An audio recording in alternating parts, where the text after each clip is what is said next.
The hiring room was grim, deep inside Apex Corp headquarters. Applicants, skilled and desperate, exited shaking their heads. A sign warned, high-risk position, low pay, zero retention. Elias Vance, a single father facing foreclosure, walked in. This was his last chance. The HR agent pitied him. "Are you certain? This job is not for family men." Elias nodded. From above, the ruthless CEO watched. "Keep him." When the contract was placed, the CEO's voice cut the silence. "There is a price to be paid for this job, and no one was prepared to pay it." Elias Vance was a man in freefall. A former mid-level mechanical engineer, the relentless economic downturn had chipped away at his stability, leaving him with nothing but mounting debt and a fierce, terrifying determination to protect his son. At 42, he looked 10 years older. The exhaustion etched around his eyes, a permanent casualty of single parenthood. He was a man built on structure, precision, and doing things correctly. But the world had stopped caring about correctness. It cared only about cutting costs. 5 years ago, Elias's wife had succumbed to a long illness, leaving him as the sole provider and caregiver to 6-year-old Leo. Every cent, every minute, had been spent keeping their small world intact. The savings were gone. The small, mortgaged house was now under foreclosure threat. The notice, a stark white piece of paper, sat folded deep in his wallet, a constant, sharp, physical reminder of failure. He had 2 weeks. He had applied everywhere, attending interviews that always ended with a similar look of pity. He remembered the last job counselor, a woman whose eyes held a deep weariness. "Mr. Vance, your skills are exceptional, but the market, they see the gap in your resume. They see the child. They see liability. I have nothing left for you, only the bottom feeders." Elias thanked her, his throat tight, the word liability echoing in his skull. The job at Apex Corp was an anomaly. It wasn't advertised on any major platform. It was posted on a dusty board outside a crumbling industrial complex miles from the main headquarters. The title was simple: Night Shift Maintenance Technician, Sector Gamma. The reality of Sector Gamma was brutal. It was the oldest, most ignored section of Apex Corp's vast industrial footprint, dealing with hazardous chemicals and volatile, antiquated machinery. The risk profile was through the roof. The pay, shockingly, was near minimum wage, offset only by the bare minimum health insurance plan. It was a dumping ground. It was a ticking time bomb. The job description explicitly mentioned exposure to solvents and mandatory respirator use, but the wage suggested the company valued the employee's life barely more than the broken equipment itself. Elias saw the red flags. Everyone saw them. But for him, the choice was non-existent. The job offered immediate enrollment in a basic health plan and a fixed schedule. Enough, barely, to stall the foreclosure and manage Leo's school drop-offs. It was a trade, his personal safety for his son's shelter. He didn't choose the job. The job was the only escape from the abyss. He signed the application quickly, his penmanship firm despite the tremor in his hands. "This is an ugly job, Mr. Vance," the HR agent warned, tapping the file. "You'll be exposed to solvents. The equipment is failing. We've had 3 walkouts in 6 months and 1 serious accident settlement we won't discuss." The agent leaned in, lowering his voice. "The paperwork is a nightmare. Do yourself a favor, sign the waiver, and just collect your paycheck. Don't look too closely." "I understand the risks," Elias replied, his conviction unbroken. He was only thinking of Leo. The house. The 2 weeks he didn't have. That evening, Leo sat on the counter, swinging his feet, watching Elias pack his lunch, a meager tuna sandwich and an apple. "Dad, are you tired?" Leo asked, his eyes wide. Elias knelt, adjusting Leo's shirt collar. "Not a bit, buddy. This job is going to keep us safe. Safe and sound. That's all that matters." He packed his multi-tool kit, a pristine set of instruments he had kept flawless, even when his clothes were not. It was a relic of his former life, a symbol of professional pride. The next morning, the corporate water cooler buzzed. "Did you hear? We finally filled the Gamma slot." The consensus was scathing. "Who takes that? They must be completely desperate. They'll be gone in a week. The indifference was institutional. Up on the 80th floor, in a minimalist office overlooking the entire city, CEO Victoria Sterling watched the final processing video. Victoria was famous, or infamous, for her ice-cold, hyper-rational management style. She had inherited a bloated company and streamlined it with surgical precision, earning her the nickname the Iron Hand. She made decisions based solely on data, profit, and risk mitigation. Sentiment was a weakness. She reviewed Elias's file, pausing on the single line that explained his current circumstances. Single parent, custody maintained through private means. She saw the desperation, but she also noted the high engineering scores. Her assistant placed the final employment contract on her glass desk. It was standard boilerplate, except for one subtle addition, a clause that was deliberately vague, tucked deep within the legal jargon concerning responsibility and liability. It mentioned the employee's unwavering acceptance of personal consequence and the non-negotiable prioritization of organizational safety protocols, irrespective of immediate personal or professional detriment. It was designed to look like standard corporate CYA, but it was much more. Victoria didn't care about the maintenance work. She cared about the man's soul. She had her reasons, secrets held close to her formidable chest. Elias hurried, exhausted, and focused only on the direct deposit of his first paycheck, signed the dense paperwork without reading the small print. He accepted the terms. He accepted the risks. He accepted the price. The wheels of fate began to turn, grinding slowly, relentlessly. Elias Vance, the single dad, stepped into the darkness, completely unaware of the true cost the CEO was about to exact. Elias's first shift began at 10 p.m. Sector Gamma was a decaying mausoleum of industrial ambition. Fluorescent lights flickered, casting long, sickly shadows across pitted concrete floors. The air was heavy, carrying the metallic tang of old chemicals and neglect. Dust motes danced in the sparse beams of light, illuminating the systemic decay. His supervisor, a weary man named Stan, handed him a clipboard of maintenance logs that were clearly years out of date. "Just clock in, hit the major checkpoints, and keep your head down, Vance," Stan mumbled, already halfway out the door. "The only rule here is, don't call me. You're the last line.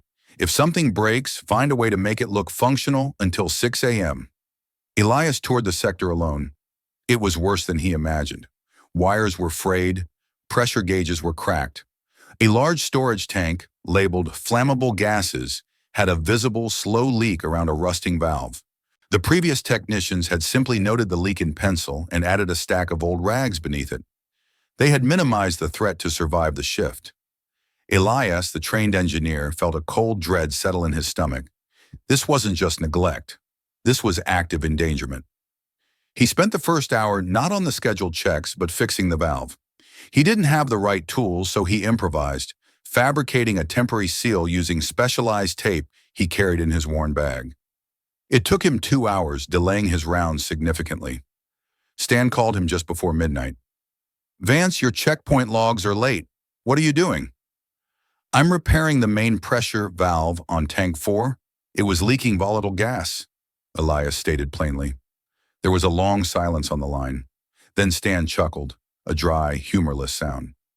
"You fixed the gas leak? That's been leaking for 6 months. Just log it and move on. You're getting paid for 8 hours, not heroics, Vance." "It's a catastrophic failure risk," Elias insisted. "I stabilized it, but the whole manifold needs replacement. It's a time sink. I'm telling you now, don't overdo it. Nobody appreciates it. We're all just here to survive. That is the culture of Gamma." The line went dead. Elias ignored him. He couldn't not fix it. His internal standards, the rigorous discipline hammered into him during his engineering career, wouldn't allow it. His mind, trained to identify structural weaknesses, kept seeing the danger signs everywhere. On the third night, he encountered a far greater hazard: the elevated inspection catwalk near the chemical processing vats. This metal walkway was mandatory for access, but a critical section of the railing was missing, having rusted away years prior. The technicians had developed a technique to bypass the area, balancing precariously along a support beam. The log simply noted, "Access compromised. Bypass utilized. Elias stood there looking down at the churning chemical vats 15 feet below. He refused to risk a fall just to uphold the previous employee's bad habit. He spent the better part of 4 hours safely rigging a temporary rope railing, using supplies he salvaged from a locked, forgotten utility closet. He then officially documented the missing railing and mandated a permanent repair. He submitted the report through the official channel. It was met with silence. A week later, he submitted it again, flagging the reports as Level 1, imminent danger, risk of fatality. His immediate supervisor, Stan, finally cornered him near the employee lockers. Stan's face was drawn tight with frustration and fear. Vance, the regional manager, is asking questions about the excessive work orders coming out of Gamma. Stop rocking the boat. No one wants these reports. If you keep finding faults, the company has to fix them. And that costs money. That makes us look bad. The last guy who reported the ventilation problem, he was quietly let go for insubordination. Just do your job. Don't cut corners on the maintenance itself, but don't look for trouble. But the plant is unsafe, Stan, Elias countered, his voice low. It's cheap, Stan corrected him, pushing his face closer. And that's all that matters to the suits. They want silent compliance. You're going to get yourself fired, Vance. Then where will your kid be? The implied threat was clear. Conform or lose everything. Elias recoiled inwardly, but his resolve hardened. He still kept working. He kept fixing. He could not, would not, choose silence. He thought of Leo. What lesson would he be teaching his son if he willingly compromised safety for a paycheck? He had to stand for something, even if it cost him the only chance he had. Then the night came. The night of the catastrophic surge. At 3:17 a.m., a massive power surge hit Sector Gamma. The antiquated, overloaded processing unit, the one Elias had repeatedly warned about, began to overheat violently. Steam hissed, pressure dials screamed, and alarms began to blare a deafening, insistent warning. Elias, who was miles away in the boiler room, sprinted back.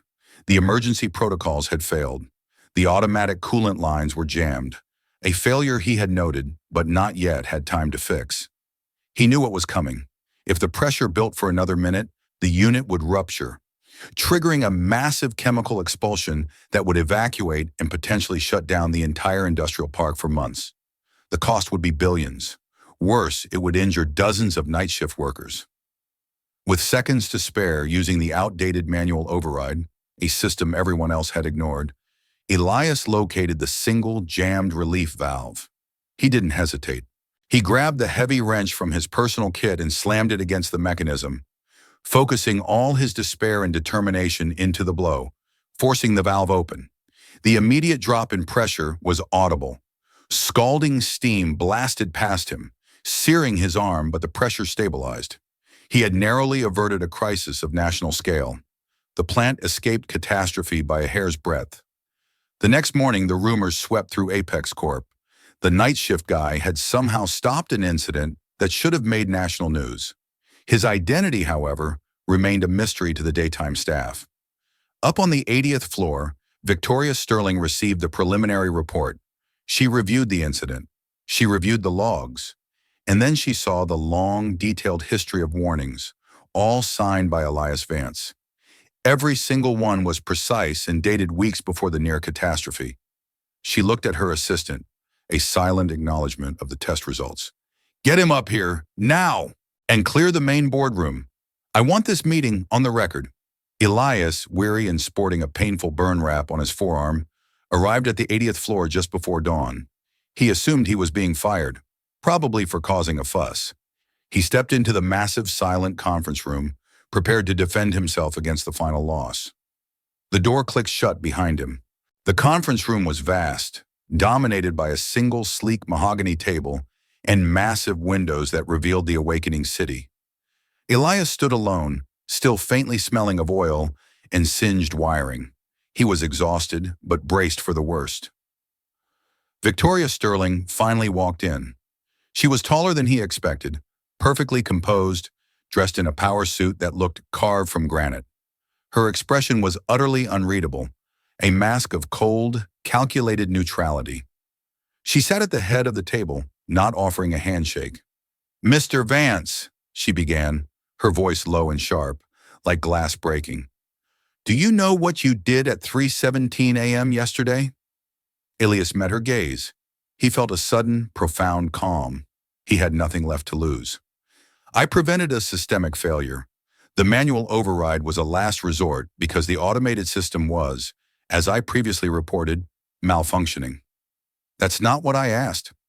Victoria leaned forward, her eyes never leaving his. "Do you know what you really did? You put your life at risk to save a plant that pays you peanuts and has ignored you completely. Why?" Elias was tired of the games. "I was doing my job, Ms. Sterling. I saw a problem, and I fixed it. I fixed it right." Victoria didn't move. She just stared at him, observing the unshakable moral compass in his eyes. Twist 1. The job was a moral test. "Mr. Vance, let me be brutally honest," Victoria said, pushing a file toward him.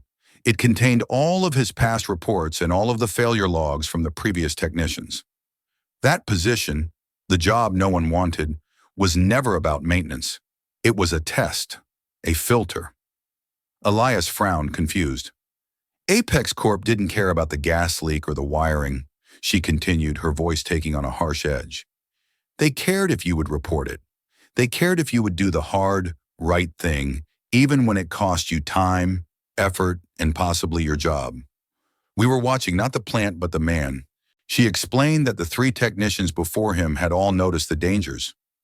Every single one had kept silent, afraid of the paperwork, afraid of the cost, and most of all, afraid of being labeled a troublemaker and losing their meager salary. They prioritized immediate job security over long-term safety. They chose silence. Their reports were all filed internally as low priority or routine wear. You, Mr. Vance, are the only one who dared to report the danger, the only one who sacrificed his own efficiency score, the only metric your supervisor cared about, to fix the actual problems, the only one who went above the call of duty to fix what was broken, even when your supervisor Stan explicitly told you to stop. Victoria revealed that Stan himself had been part of the test. His job was to pressure the technician into compliance and silence. Stan had failed the test, but Elias had triumphed over the immediate pressure. Twist 2. The true cost of the contract. Victoria tapped the contract he had signed. "You signed a very specific clause, Mr. Vance. It referred to the unwavering acceptance of personal consequence. That was the price. The price of that job was not low pay. The price was risk. The risk of being isolated, the risk of being fired for insubordination, the risk of being blamed for corporate failure. We put you in a situation where doing the right thing was professionally dangerous. And you did it anyway. You paid the true price, your fear." She paused, her breath catching slightly. "Why, Mr. Vance? Why take that risk for a company that treated you like expendable labor? What compels a desperate man to choose integrity over survival?" Elias thought of Leo, of the quiet dignity he tried to maintain in front of his son.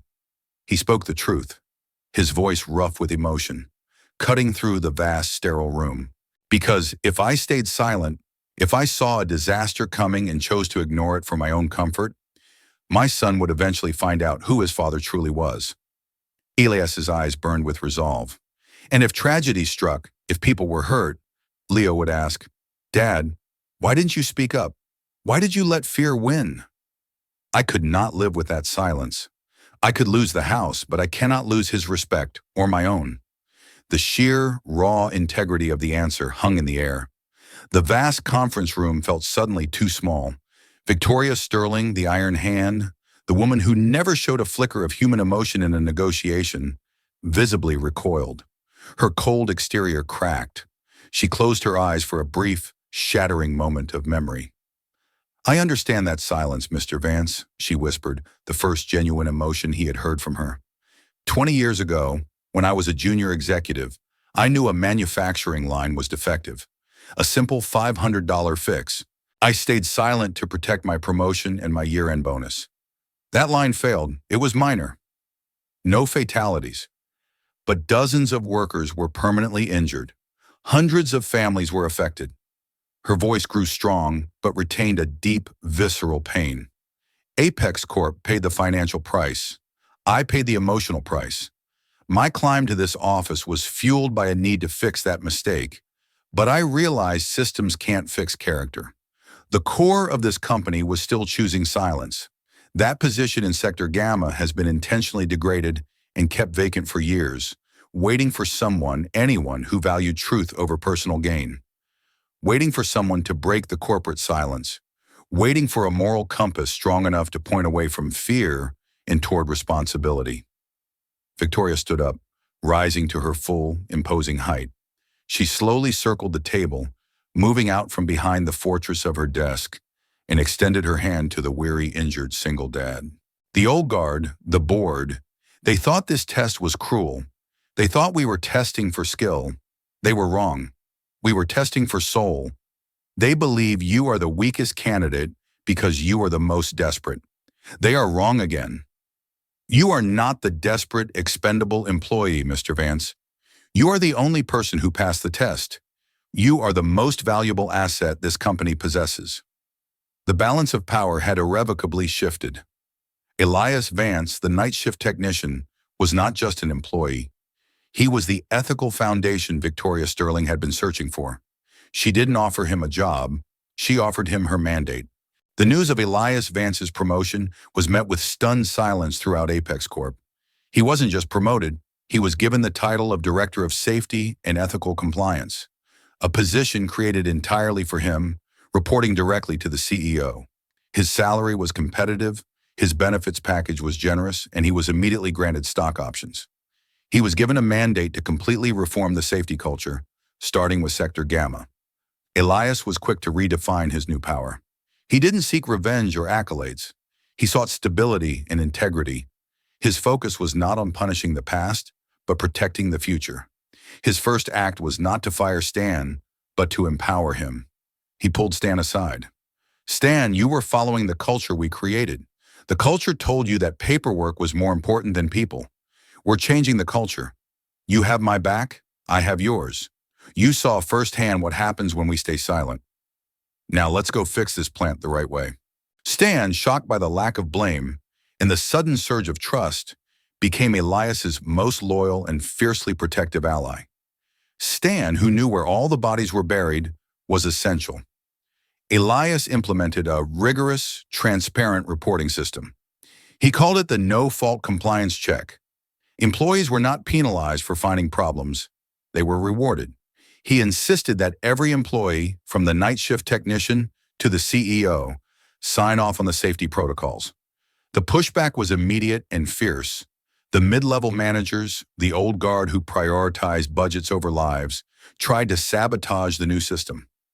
Elias found a regional facilities manager, Mr. Thornton, trying to quietly reroute a critical budget item away from the Sector Gamma overhaul. Elias called him into his office. He didn't yell or threaten. He simply placed the two reports on the desk. Thornton's request to cut the budget and Elias's original Level 1 report that nearly destroyed the plant. Mr. Thornton, Elias said calmly, this is not a budget issue. This is a life issue. Your budget cut would have guaranteed a rupture next quarter. You are trying to rebuild the wall of silence. I passed the test because I refused to hide a risk. I'm asking you to pass it now. Join the mission or find another organization whose values align with yours. Thornton, faced with absolute moral clarity and the implicit backing of the CEO, backed down entirely. The change was painful, but it was happening. Elias managed his work schedule with the same precision he applied to engineering.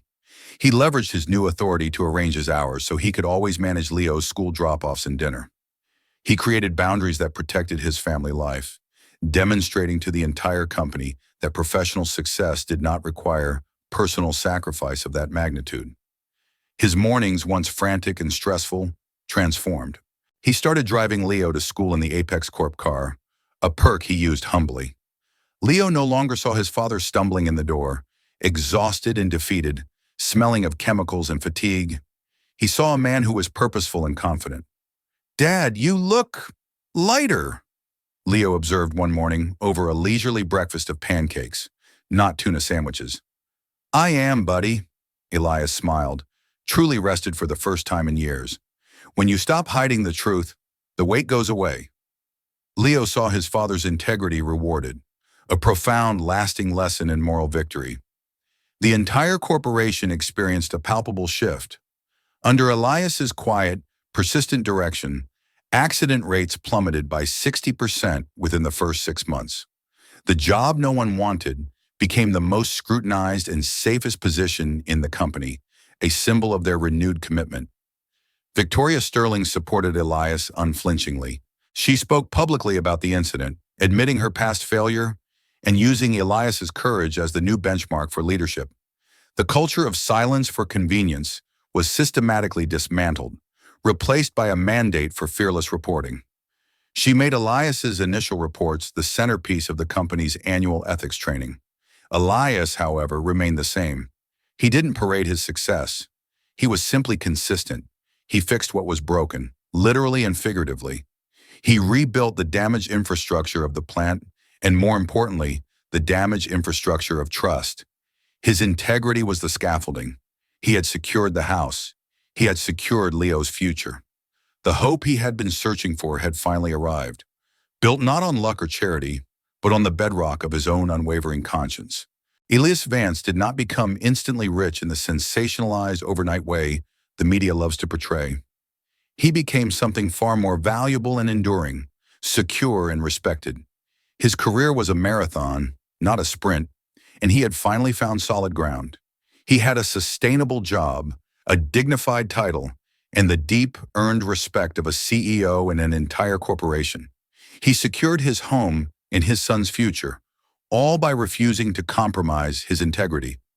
Leo grew up with the primary lesson of his life not being about money, but about responsibility.